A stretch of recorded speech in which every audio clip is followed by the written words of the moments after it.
Hello, cooperative ബാങ്കിൽ എങ്ങനെ ജോലി നേടാം എന്നതിനെക്കുറിച്ചാണ് ഈ ഒരു വീഡിയോ.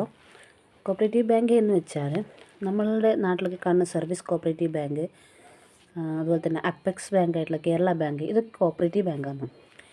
അപ്പോൾ ഈ സർവീസ് കോപ്പറേറ്റീവ് ബാങ്കിൽ ജോലി എങ്ങനെ ലഭിക്കുമെന്ന് വെച്ചാൽ cooperative service examination board conduct ചെയ്യുന്ന എക്സാമിന് നമ്മൾ അറ്റൻഡ് ചെയ്യുക എന്നാണ് അത്.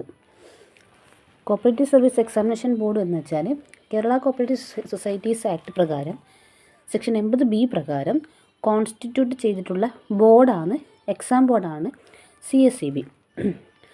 അപ്പോൾ ഇതുപോലുള്ള ബാങ്കുകളിൽ വേക്കൻസികൾസ് വരുന്ന സമയത്ത് അത് CSEB അറിയിക്കുകയും CSEB നോട്ടിഫിക്കേഷൻസ് ഇറക്കുകയും ചെയ്യുന്നു. Junior clerk, secretary, assistant secretary തുടങ്ങിയ പോസ്റ്റുകളിലേക്കാണ് ഇടുന്നത്. Qualification, age limit, exam, interview തുടങ്ങിയ കാര്യങ്ങളാണ് ഈ ഒരു വീഡിയോ പറഞ്ഞത്. ക്വാളിഫിക്കേഷൻ എന്ന് വെച്ചാൽ കോർപ്പറേഷൻ ബാക്ക്ഗ്രൗണ്ട് ഉള്ളവർക്കാണ് ഈ ഒരു എക്സാം എഴുതാൻ വേണ്ടി സാധിക്കുക. അതിന് വേണ്ട കാര്യം എന്ന് വെച്ചാൽ JDC, HDC, BCom കോർപ്പറേഷൻ തുടങ്ങിയ സബ്ജക്റ്റുകൾ എടുത്തിരിക്കണം. ഏജ് ലിമിറ്റിനെ കുറിച്ച് പറയുകയാണെങ്കിൽ CSEB നോട്ടിഫിക്കേഷൻ ഇറക്കിയ ആ വർഷത്തെ ജനുവരി 1-ാം തീയതിയിലേക്ക് 18 തികഞ്ഞിരിക്കുകയും 40 വയസ്സ് കഴിയാൻ പാടുള്ളതുമല്ല. പ്രായപരിധിയിൽ എക്സംഷൻ കിട്ടുന്നത് SC/STയിൽ ഉയർന്ന പ്രായപരിധി 5 വർഷവും OBC, ഇക്കണോമിക്കലി ബാക്ക്വേർഡ് ആയിട്ടുള്ളവർക്കും അതുപോലെ തന്നെ എക്സ് സർവീസ്മാനും 3 വർഷവും, ഭിന്നശേഷിക്കാർക്ക് 40% കൂടുതലാണെങ്കിൽ 10 വർഷവും, വിധവകൾക്ക് 5 വർഷവുമാണ് പ്രായപരിധിയുള്ള എക്സംഷൻ. എക്സാമിനെ കുറിച്ച് പറയുകയാണെങ്കിൽ 1 മാർക്ക് വെച്ചിട്ടുള്ള 100 ക്വസ്റ്റ്യൻസാണ്, അതായത് 100 മാർക്കിനാണ് ക്വസ്റ്റ്യൻസ് ഉണ്ടാവുക.